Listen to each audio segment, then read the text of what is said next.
இந்த மாதிரி கலர்ஃபுல்லான ஹெல்த்தியான வெஜிடபிள்ஸ் யூஸ் பண்ணி வெஜிடபிள் கட்லெட் செய்ய போகிறோம். இது 1 இயரில் இருந்து எல்லா பேபிஸ்க்கும் கொடுக்கலாம். ஒரு குக்கரில் வெஜிடபிள்ஸ் ஆட் பண்ணிவிட்டு வாட்டர் சால்ட் ஆட் பண்ணிவிட்டு 2 விசில் விட்டு எடுத்துக்கலாம். வெஜிடபிள்ஸ் மேஷ் பண்ணிவிட்டு கொஞ்சம் பெரிய பேபியாக இருந்தால் மிளகாத்தூள் ஆட் பண்ணிக்கோங்க, இல்லைன்னா ஸ்கிப் பண்ணிக்கோங்க. மஞ்சத்தூள், பெப்பர் பவுடர், கரம் மசாலா, உப்பு ஆட் பண்ணிவிட்டு நல்லா மிக்ஸ் பண்ணிக்கோங்க. குட்டி குட்டி பால் ஷேப் பண்ணிவிட்டு கையில் தட்டிக்கோங்க. கட்லெட் ஷேப் பண்ணிக்கலாம். தென் முட்டையில் டிப் பண்ணிக்கோங்க. Next rava or oats dip பண்ணிக்கலாம். ஒரு பேனில் கொஞ்சமாக நெய் விட்டு இல்லைன்னா பட்டர் கூட ஆட் பண்ணிக்கோங்க. பீசஸை 1 by 1 டோஸ்ட் பண்ணி எடுத்துக்கலாம். டபுள் சைடு டோஸ்ட் பண்ணி எடுத்துக்கோங்க.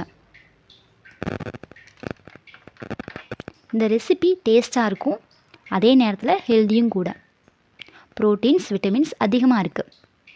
இந்த வீடியோ உங்களுக்கு பிடிச்சிருந்தது அப்படின்னா லைக், சப்ஸ்கிரைப் பண்ணிக்கோங்க.